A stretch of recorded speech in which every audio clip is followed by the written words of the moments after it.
Assalamualaikum warahmatullahi wabarakatuh. Semangat pagi semuanya. Jumpa lagi di channel saya Gurupedia ya. Jadi pada hari ini saya akan bahas nih soal-soal UTBK atau khususnya soal TPS penalaran umum yang kadang menjadi masalah bagi siswa yang ingin melanjutkan ke perguruan tinggi. Gimana ulasannya? Simak terus video dari saya.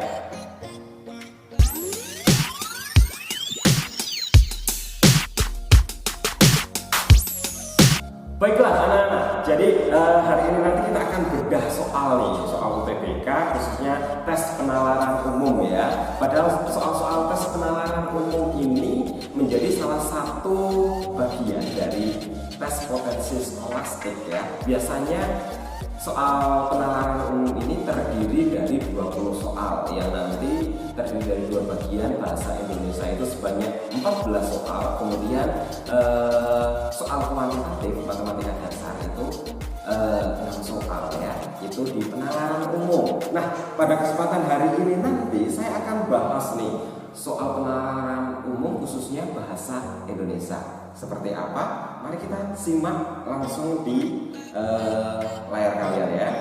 Nah, ada beberapa soal yang sering muncul, misalnya soal seperti ini.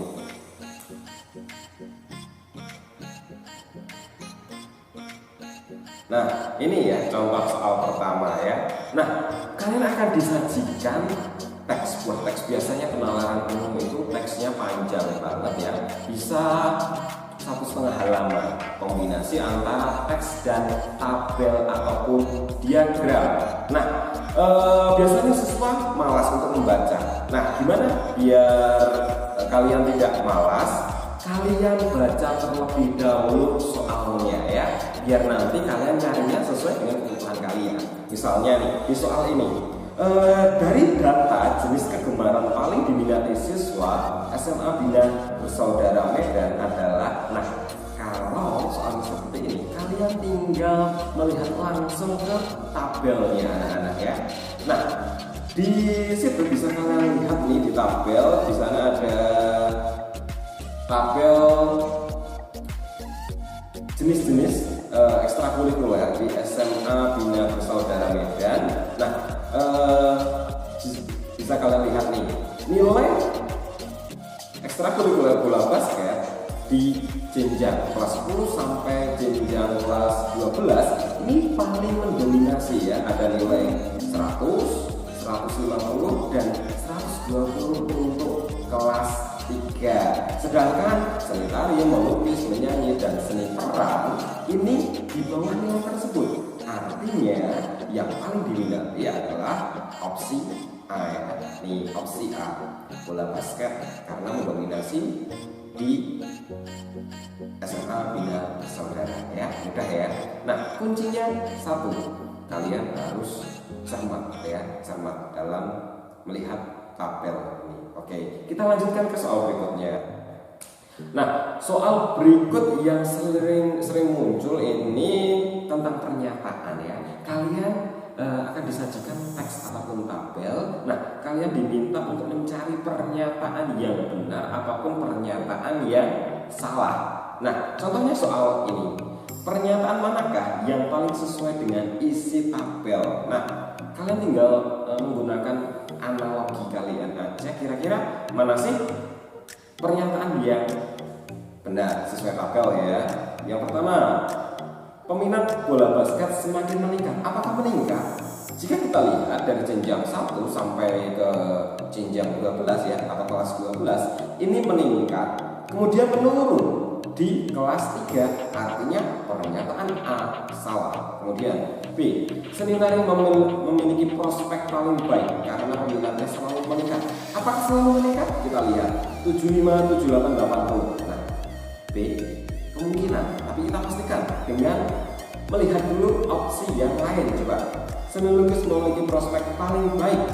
Nah, di seni lukis di sini ada 68, 54, 44. Grafiknya menurun. Apakah itu bisa disebut dengan prospek yang baik? Tidak ya.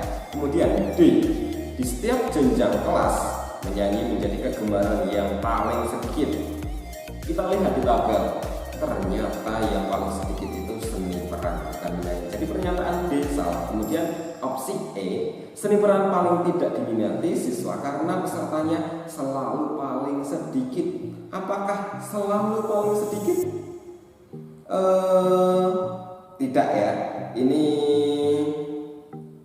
di melukis di jenjang kelas 11 ini ada nilai yang lebih tinggi dari seni peran. Jadi dari soal nomor 2 ini pernyataan yang paling benar adalah opsi B. Seni tari memiliki prospek yang paling baik karena peminatnya selalu meningkat ya. Mudah kan? Baik, kita lanjutkan ke soal berikutnya. Oke, nah di soal berikutnya kalian akan disajikan nih paragraf, kemudian tabel ini tentang kunjungan wisatawan mancanegara melalui bandara di Indonesia ya. Nah, kalian nggak perlu bertele-tele baca teksnya dulu, kalian langsung saja ke soalnya ya. Nah, soalnya misalnya ini, berdasarkan paragraf pertama, jika capaian kunjungan wisatawan mancanegara bulan November dan Desember 2014 tidak signifikan, manakah simpulan berikut yang mungkin benar ya? Di situ saya kasih tanda merah biar dijadikan sebagai penegasan buat kalian. Nah, opsi A, perkembangan kunjungan wisatawan mancanegara ke Indonesia Oktober 2014 mencapai angka 70,7 juta. Apakah benar 7,7 di bulan Oktober? Ini benar ya, tapi ini berupa pernyataan padahal yang ditanyakan simpulannya. Oke. Kemudian B, pemerintah khususnya Menpar, Menteri Pariwisata berhasil mengatasi kinerja kementeriannya menjadi lebih baik dan efisien. Nah, ini tidak sesuai dengan teks ya, tidak ada di dalam teks. Kemudian opsi C, target pertumbuhan jumlah kunjungan wisatawan mancanegara ke Indonesia pada akhir 2014 tidak tercapai. Kita lihat manakah simpulan berikut yang mungkin benar jika kunjungan wisatawan bulan November sampai Desember tidak signifikan. Nah, kita lihat di kalimat nomor 4 ya. Apabila capaian pada bulan November dan Desember 2014 signifikan, target tahun ini optimis tercapai. Padahal pertanyaannya, jika tidak signifikan berarti kebalikannya tidak tercapai. Nah, opsi C adalah jawaban yang paling benar ya. Nah, opsi C ini ya, nih, ini tidak tercapai. Oke, kita lanjutkan ke soal berikutnya. Nah, ini juga sering muncul, kalian diminta untuk memberikan penalaran ya. Soalnya seperti ini. Berdasarkan data jumlah wisatawan mancanegara pada tabel di atas, peningkatan tertinggi wisatawan mancanegara bulan Juni terhadap bulan September adalah. Nah, kalian juga harus menganalisis kemudian juga menghitung peningkatannya berapa. Jadi di penalaran nanti tidak. Kadang kalian akan diminta untuk menghitung juga ya. Nah, tapi hitungannya biasanya kalau bahasa Indonesia itu hanya sederhana, pengurangan, penjumlahan, perkalian atau pembagian saja. Nah, ini bisa kalian hitung rentang antara bulan Juni sampai Desember itu berapa, bisa kalian jumlah ya. Nah, misalnya di opsi 4 ini, Insinyur Juanda apakah 1561 di bulan Juni sampai September? Tidak ya, Juni saja tidak mencapai angka 1.500.000 ya. Nah, opsi 4 ini, nomor 4 ini jawaban yang paling benar adalah opsi C. Gimana caranya? Kalian tinggal menjumlahkan rentang antara bulan Juni sampai bulan September ya. Ini kalian jumlahkan saja, nanti akan kalian dapat nilai 22.363 wisatawan mancanegara di Bandara Ngurah Rai, gitu ya. Itu cara menghitungnya. Jadi pahami betul kalimat instruksi dalam soal. Oke, kita lanjutkan ke soal berikutnya. Nah, ini juga masih ya analisis tabel. Kalau tadi di soal sebelumnya kalian diminta mencari simpulan dalam sebuah teks, di soal ini kalian diminta mencari simpulan dari sebuah tabel. Nah, ingat yang ditanyakan simpulannya. Oke. Berdasarkan data pada tabel tersebut, manakah simpulan berikut yang paling benar? Nah, opsi A, wisatawan mancanegara yang masuk ke Indonesia melalui Bandara Soekarno-Hatta Agustus sampai September lebih banyak daripada Juni-Juli. Nah, ini kalian harus menjumlahkan antara Juni-Juli, kalian jumlahkan nilainya berapa, kemudian Agustus September kalian jumlah. Nah, nilainya apakah sesuai dengan pernyataan opsi A? Nah, jika kalian lihat ini juga sudah saya hitung, Agustus September itu nilainya 393.000 ya, 72 ya. Sedangkan Juli itu sebesar 377.759 wisatawan. Jadi bisa kita hitung bahwa yang masuk di bulan Agustus September itu memang lebih banyak daripada Juli. Nah, tapi yang ditanyakan simpulan bukan berupa pernyataan. Jadi opsi A ini benar pernyataannya, tapi bukan simpulannya. Jadi opsi A salah. Kita lihat opsi B, wisatawan mancanegara yang masuk ke Indonesia melalui bandara secara umum relatif tidak banyak.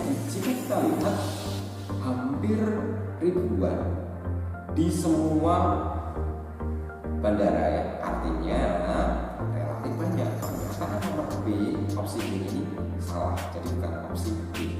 Kita lihat opsi C. Jumlah wisatawan mancanegara yang datang ke Indonesia melalui bandara selalu mengalami naik turun. Kita lihat apakah naik turun. Nah,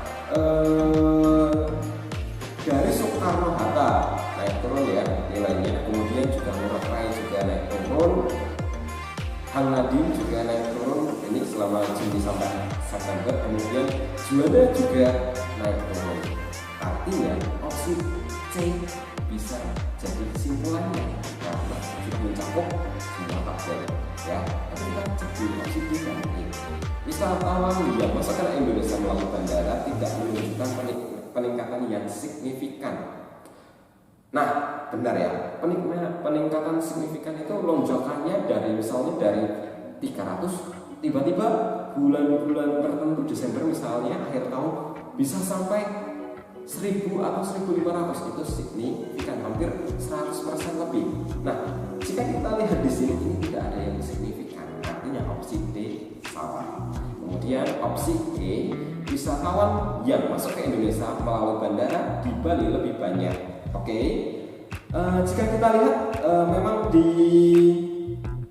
Ngurah Rai ini dari Juli sampai September itu 300 lebih terus ya, yang lain hanya 200 ke bawah, artinya memang mendominasi. Tapi ini adalah pernyataannya, padahal yang ditanyakan adalah simpulannya. Jadi opsi E salah. Maka dari itu jawaban yang paling benar adalah opsi C ya.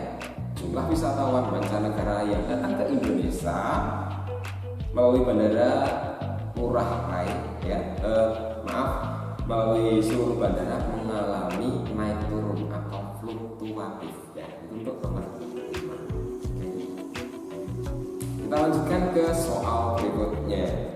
Nah, soal berikutnya ini kalian juga diminta, kalau tadi kalian diminta untuk menunjukkan pernyataan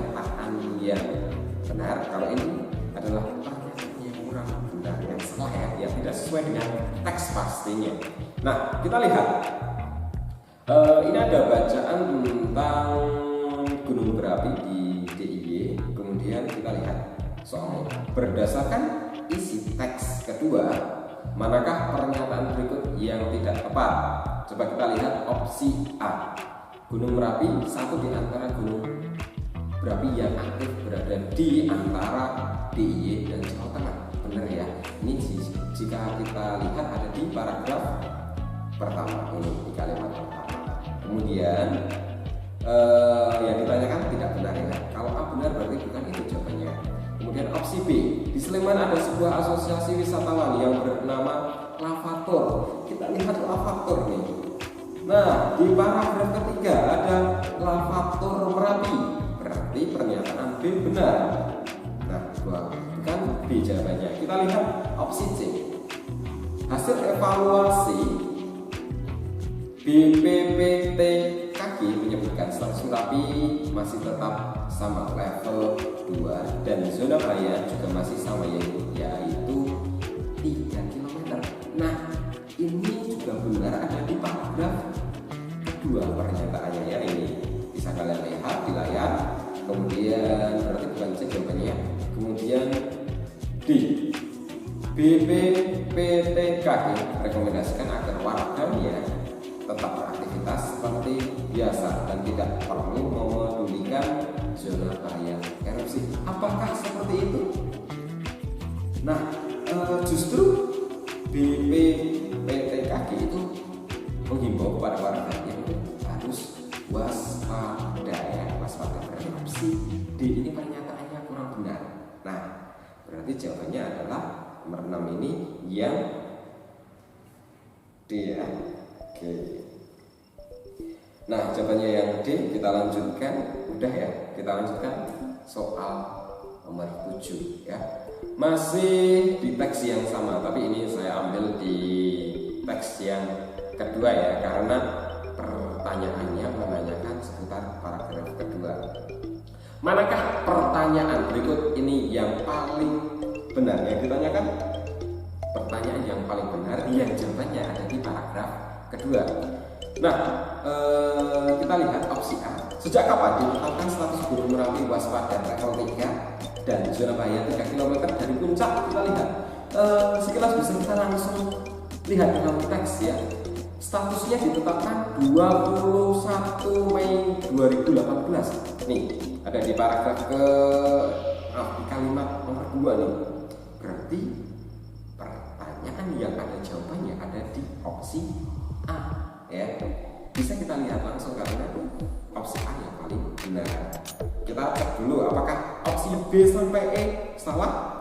Nah, siapa yang mengatakan Gunung Merapi mengeluarkan awan panas sebanyak 5 kali? Di sini ada Hani Humaidah, tapi beliau menyampaikan 7 kali, sedangkan di pernyataan 5 kali, berarti pernyataan salah ya, berarti B salah. C, di mana kantor?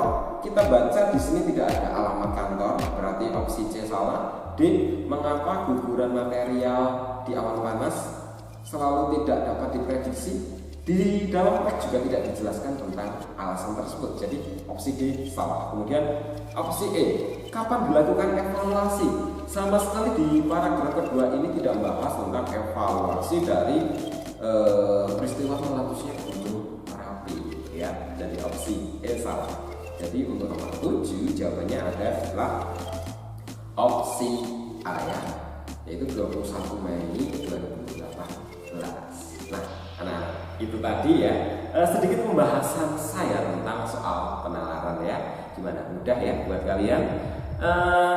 Nah, pada prinsipnya jika kalian ingin mengerjakan soal-soal penalaran, hal yang menjadi kunci adalah satu ya, kalian harus pahami teksnya. Apakah kalian harus membaca seluruh bacaan? Tidak, baca dulu soalnya, kemudian cari di dalam teks sesuai dengan kebutuhan kalian. Misalnya yang ditanyakan seputar paragraf 1, ya udah langsung ke paragraf 1 aja biar lebih hemat. Yang kedua, ketelitian menjadi kunci yang kedua ya, karena ini nanti kalian hubungannya dengan penalaran tabel kurva juga akan disertakan. Itu kemudian yang terakhir adalah pemahaman kalian nih, pemahaman bacaannya. Banyak anak yang malas membaca ya, apalagi dalam bentuk digital kayak gini, sering membuat mata itu semakin lelah. Maka dari itu biasakan biar kalian nanti lebih tajam. Seperti halnya pisau ya. Bahkan punggung pisau pun seandainya kalian asah terus menerus akan bisa tajam ya. Begitu juga dengan kalian. Drill soal terus menerus, maka kalian akan semakin lincah dan semakin teliti dalam mengerjakan soal, khususnya soal UTBK, TPS penalaran ya. Oke, itu aja pembahasan dari saya untuk bagian pertama penalaran umum. Akan saya ulas lagi soal-soal yang lain seputar UTBK. Jadi jangan lupa like, share, dan subscribe ya video saya ini agar kalian tidak ketinggalan video dan informasi yang lainnya. Terima kasih.